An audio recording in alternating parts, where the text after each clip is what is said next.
سبيل الدموع سبيل مريح تنهدى يا صاحي كي تستريح وبث Bismillahirrahmanirrahim. Alhamdulillah wadi masih diberi nikmat, mugi-mugi saged istiqomah ngaji manfaat barokah fid-dini wad dunya wal akhirah.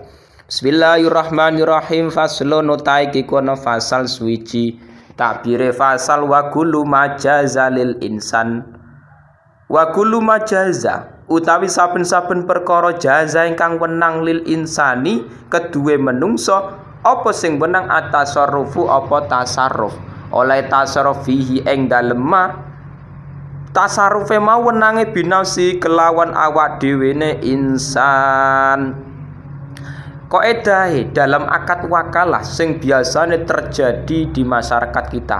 Jadi ketika di masyarakat kita banyak sekali melakukan sesuatu ku mewakilkan. Iku boleh saja dengan catatan kullu majaza lil insan atasarruf fihi binafsi. Ketika memang ada seseorang yang boleh melakukan tasarruf dengan sendirinya, maka jaza mongko wenang lahu kedua insan apa ayu wakila apa yen to masrahake sapa makilake sapa insan fihi ing dalem ma. Ketika memang di situ saya sebagai orang yang boleh melakukan tasarruf, misalkan jual beli dengan sendiri. Katakanlah saya ini orang yang baligh dan punya akal. Nah, itu kan boleh melakukan tasarruf. Saya boleh melakukan tasarruf, misalkan jual beli boleh. Itu boleh tak wakilkan penjualan barangku kepada Zaid misalkan. Boleh.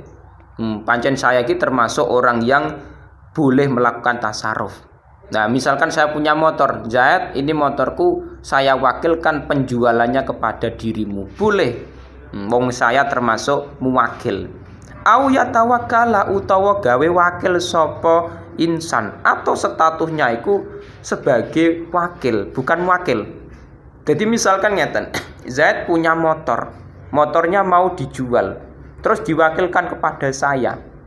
Nah, itu boleh. Jadi saya boleh menjadi wakil, ya boleh menjualkan motornya Zaid, tapi syaratnya harus orang yang baligh dan punya akal. Iku nek mazhab Syafi'i.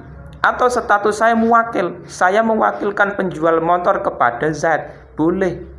Nah, itu dalam akad wakalah sering terjadi kita di masyarakat. Contoh dalam warung-warung, terus toko, biasanya kan tidak semua yang jaga toko itu pemiliknya. Terkadang itu orang lain, pekerja. Nah, itu bisa saja masuk dalam akad wakalah. Wal wakalatu tawi akad wakalah iku akdun, iku akad jaizun engkang wenang. Jadi akad wakalah mewakilkan sesuatu iku boleh saja. Hukumnya tidak masalah. Walikulin laniku tetap kedua saben-saben suwiji min huma sangking wakilan muwakil fashuha utawi ngerusak wakalah. Kapan mata syaa ing dalam semangsane karep sapa kul. Jadi memang akad wakalah itu kapanpun bisa dirusak, gak masalah. Misalkan saya punya toko yang di situ ada dua orang yang menjadi wakil dalam menjualkan barangku di toko. Misalkan Zaid dengan Umar. Zaid, Umar, ini saya wakilkan penjualan barang-barang yang ada di toko kepada dirimu. Jadi status saya mewakil, orang yang mewakilkan Zaid dan Umar sebagai wakil. Boleh, nggak masalah. Cuman nantinya kok sewaktu-waktu kok mereka pengen menggagalkan wakalah, nggak masalah. Jadi misalkan Zaid bekerja sebagai wakil selama misalkan katakanlah 1 bulan. Terus dia berhenti, pengen kerja lain, buka toko sendiri misalkan, nggak masalah. Jadi tidak dibatasi dengan waktu. Kapanpun dia pengen fashu, merusak akad wakalah, nggak masalah. Baik itu dari saya sendiri atau dari wakil Zaid atau Umar, nggak masalah dalam akad wakalah. Watan fasihu lan dadi rusak apa wakalah bimauti ahadima kelawan matine salah sijine wakilan muwakil. Adapun akad wakalah iku bisa rusak dengan meninggalnya salah satu dari wakil ataupun muwakil. Jadi misalkan wakil iki meninggal, misalkan Zaid dan Umar ki meninggal kebakaran. Lah, saya sebagai muwakil bisa merusak akad wakalah. Atau misalkan saya iku tetap bisa rusak akad wakalah iku dengan meninggalnya orang yang mewakilkan atau orang yang wakil. Wal wakilu utawi wakil iku aminun, iku bisa dipercaya. Jadi wakil iku statusnya amin, orang yang bisa dipercaya. Dalam masalah pofima ing dalam perkara silai mayak bidu engkang nampani sapa wakil hu ing ma. Wa fi malan ing dalam perkara yasrifu engkang nasarofake sapa wakil hu ing ma. Jadi adapun wakil, orang yang menjadi misalkan Zaid mau orang yang orang yang melakukan tasarruf dan menerima sesuatu mau, iku harus sifatnya amin, bisa dipercaya. Misalkan saya punya toko, status Zaid sebagai wakil, orang yang melakukan tasarruf dalam toko saya, iku syarat catetane harus amin, orang yang bisa dipercaya. Jadi sing repot kan ngeten, ketika saya mewakilkan penjualan barang-barang di toko kepada seseorang yang mana penjualan itu dilakukan wakil oleh orang yang tidak bisa dipercaya. Misalkan penjualan barangnya seharga 200.000, dia bilang 100.000. Lah itu kan nggak dipercaya, nggak bisa amanat. Lah mulane ketika kita mewakilkan sesuatu pada orang lain, dilihat dulu apakah status wakil iki orang yang amin, bisa dipercaya ataupun tidak bisa dipercaya. Kita harus tahu. Walayat manulan ora nempoi sapa wakil illa bitafriti, kejaba kelawan pepeko utawa ceroboh. Jadi nantinya status wakil, misalkan Zaid lah yang menjalankan tasarruf di toko saya, itu dia tidak ada doman, tidak mengganti rugi nantinya ketika ada kerusakan, kecuali karena ceroboh. Nah, itu nek ceroboh memang dia yang mengganti rugi, tapi nek nggak ada kecerobohan, tidak ada sembrono, maka dia tidak wajib mengganti barang tersebut. Misalkan saya suruh jual misalkan barang sarung misalkan di toko saya. Jadi saya punya toko, di situ ada pakaian-pakaian termasuk juga sarung. Lah ketika nantinya kok sarung yang dijual kok ternyata ada cacate, Zaid itu tidak ada doman, tidak usah mengganti rugi, kecuali karena dia ceroboh. Misalkan apa, sarungnya ki mau dipanaske di terik matahari sampai warnanya ki mau berubah, luntur, terkena air, terus terkena panas dan lain-lain, luntur warnanya, terus cacat misalkan. Atau misalkan sarung ki mau dipakai Zaid terus sobek. Lah itu memang ketika nantinya ada kecerobohan dari seorang wakil, maka dia harus mengganti barang tersebut. Mulane dalam akad wakalah hukum asal memang Zaid tidak wajib mengganti sesuatu tersebut kalau memang dia tidak ceroboh. Nek ceroboh beda lagi, sembrono. Wala ya juzulan ora wenang apa ayabi apa yen to adol sapa wakil, wayastariyalan tuku sapa wakil illa bisalasati syaraita, kejaba kelawan telu pira-pira syarat.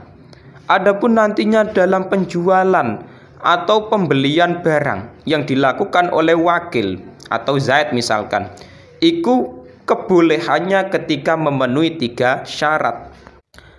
3 syarat ki apa wae? Ayabi'a, rupane yen to adol sapa wakil bisa manil misli kelawan rega pepadan. Jadi memang wakil statusnya Zaid ki mau, ketika dia menjual barang saya di toko harus dengan penjualan harga yang harga sama nul misli, harga umum, enggak sampai merugikan saya. Misalkan harga pasarannya sarung misalkan katakanlah merek tertentu 100.000, kok dijual 50.000, kok enggak boleh, harus sama nul misli. Atau misalkan membeli sesuatu jadi kulaan barang, nah, itu misalkan apa, tokonya misalkan butuh barang sarung, terus dia membeli barang-barang untuk nantinya dijual lagi ke toko tersebut, itu misalkan umumnya harga pasarannya katakanlah 80, kok dia malah membeli dengan harga di bawah sama nul misli, katakanlah 50, misalkan 100.000. Ya, iku masalah nantinya. Wong harga umum pasarane sama misli pembelian barang tersebut misalkan 80 kok dia membeli sampai 100.000. Kan rugi saya. Nah, iku nggak boleh. Jadi memang ketika nantinya wakil iku kulaan barang atau di situ membeli barang terus nantinya dijual lagi, iku dengan harga umum, harga pasaran, bukan harga yang nantinya merugikan dari muwakil, merugikan saya sendiri. Kan masalah nantinya. Enggak kok malah untung, malah rugi saya. Wa ayyakuna sing kedua lan yen to ana, wa ayyakuna lan yen to ana apa? Wa ayyakuna lan yen to ana apa naket iku binaktil baladi, iku kelawan duwite negara. Jadi memang syarat yang kedua ketika wakil menjual atau membelikan barang saya, maka dia statusnya harus menjual dengan uang negara tersebut. Jadi misalkan saya tak suruh sebagai wakil menjualkan sarung-sarung yang ada di toko, maka penjualan sarung yang dilakukan oleh wakil alias Zaid harus memenuhi syarat kedua, yaitu apa?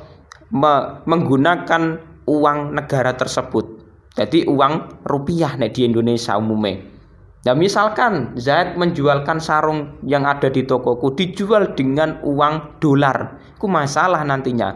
Harus uang mata uang yang mana berlaku di negara kita Indonesia. Nah nantinya kok dijual dengan dolar, lah kan percuma di Indonesia. Wong kita mayoritas di Indonesia ki mayoritas menggunakan uang rupiah. Walaya juzulan ora wenang apa ayabi apa yen to adol sapa wakil adol min nafsihi maring awak dhewe ne wakil. Nantinya status wakil tidak boleh menjual barangnya muwakil kepada dirinya sendiri. Jadi misalkan ngeten, Zaid tak suruh menjual motorku, Zaid jualkan motorku dengan harga 10 juta misalkan. Terus malah Zaid sudah mengiyakan, sudah setuju akad wakalah ini, kok malah barang motor ini dibeli dia sendiri? Itu nggak boleh, karena status dia wakil. Kalau dia memang kepengen beli barang tersebut, motor tersebut, ya wes nggak usah diakati wakalah, langsung jual beli kepada Zaid, nggak perlu akad wakalah. Jadi status wakil nggak boleh membeli barang dari muwakil. Nek memang dia kepengen membeli, ya nggak usah diakati wakalah, langsung jual beli. Jadi saya dengan Zaid langsung jual beli, nggak usah lewat lantaran wakalah. Iku pentingnya. Wala yakira lan yento lan ora ikrar sapa wakil alam wakili ing atase wong kang makilake wakil ila bihi kejaba kelawan izine wakil. Jadi nantinya ketika nantinya mewakilkan pada ikrar pengakuan, itu tidak boleh kecuali dengan izinnya muwakil. Tapi nantinya sakitun finusakhin fi ba'dinusakhi, di sebagian kitab matan memang lafadz ini itu gugur, tidak ada. Nah, memang dalam akad wakalah sendiri banyak terjadi di masyarakat kita ketika kita mewakilkan sesuatu kepada orang lain, menjualkan barang atau membelikan barang. Itu yang penting. Nah, permasalahan kita ngeten, ketika nantinya kita mewakilkan pada sesuatu yang mana di situ tidak diperbolehkan untuk dirinya sendiri. Misalkan ngeten, anak kecil, kita mewakilkan penjualan motor kepada anak kecil. Itu bagaimana? Fala yasu min sobin au majdun ayyakuna muwakilan wala wakilan. Jadi yang tidak boleh melakukan akad wakalah itu menurut mazhab Syafi'i iku anak kecil yang belum balik. Belum balik kita jadikan sebagai muwakil. Misalkan dia mewakilkan penjualan motor kepada saya. Meskipun saya sudah balik Jadi misalkan kok anak kecil tersebut mewakilkan meskipun saya sudah balik, nah, itu nggak boleh karena pas status sobi orang yang belum balik itu tidak sah dalam mewakilkan sesuatu atau menjadi wakil. Saya punya motor, saya suruh anak kecil untuk menjualkan motor saya, atau saya suruh anak kecil untuk membelikan sesuatu. Misalkan saya suruh anak kecil tersebut membelikan sepeda, itu nggak boleh. Pancen statusnya sobi anak kecil yang belum balik. Tapi nek sudah balik nggak masalah. Jadi catatane dalam madzhab Syafi'i boleh melakukan akad wakalah, baik itu menjadi wakil atau muwakil, harus sudah balik dan tidak gila. Artinya punya akal. Dan nek gila majnun bagaimana? Tidak sah dalam akad wakalai. Saya mewakilkan dalam penjualan motor kepada orang gila, maka tidak sah penjualannya. Karena apa? Dia sendiri nggak punya akal. Khawatir nanti ada unsur ditipu oleh orang lain. Dan yang mewakilkan dalam ibadah bagaimana? Nah, itu wasyartul muwakil fihi wasyartul muwakil fihi wasyartul muwakal fah iku ayakuna yen to ana qabilan liniyabah fala yasyu at-tauqilu fi ibadati badaniyatin illal hajj wa tafriqata zakah masalan. Jadi aslinya dalam mewakilkan sesuatu muwakal fah, perkara yang diwakilkan ikut harus bisa digantikan oleh orang lain. Mulanya tidak sah mewakilkan ibadah sing badaniyah kecuali masalah haji dan pembagian zakat. Jadi ngeten. Iki bahas masalah wakalah sing bentuke tidak transaksi, tidak tasarruf, tapi dalam bentuk ibadah. Iku aslinya tidak boleh. Misalkan saya punya anak 5, terus saya wakilkan. Anak pertama saya wakilkan sholat duhur saya, anak kedua saya wakilkan sholat asar dan seterusnya. Jadi sholat saya wakilkan kepada anakku. Iku nggak boleh aslinya. Karena Pak itu ibadah badaniyah. Atau misalkan puasa Ramadan, saya wakilkan puasa Ramadan saya 1 bulan kepada anak saya semua, atau kepada Zaid, nggak boleh. Wong pancen itu ibadah badaniyah. Tapi ada ibadah badaniyah yang boleh diwakilkan, ya kuwi ada 2. Haji karo tafriqatu zakat, membagikan zakat. Misalkan apa? Dia sudah lumpuh. Ada orang misalkan Zaid sudah lumpuh, sudah nggak mampu berangkat haji, punya penyakit stroke, tapi punya banyak sekali duit. Terus dia pengen punya pahala haji, diwakilkan kepada orang lain, bisa. Zaid mewakilkan hajine kepada Umar, namanya haji badal nih di Indonesia. Nah, orang Indonesia menyebut haji badal. Diwakilkan kepada Umar, Umar berangkat haji, hajinya ini pahalanya untuk Zaid, boleh. Atau misalkan orangnya sudah meninggal, Zaid sudah meninggal, terus dari pihak keluarga itu kepengen banget bapak Yokui Zaid kepengen mendapatkan pahala haji, diwakilkan kepada Umar, nggak masalah. Jadi haji badal iku boleh, iki masuk dalam akad wakalah. Atau misalkan pembagian zakat, saya punya zakat fitrah, terus saya wakilkan dalam pembagian zakat ini kepada Zaid, boleh. Zaid, ini zakat saya wakilkan kepada dirimu untuk dibagikan kepada fakir, miskin, dan orang-orang yang berhak menerima zakat. Gak masalah. Jadi hanya ada 2 ibadah yang boleh diwakilkan, yakni haji dan pembagian zakat.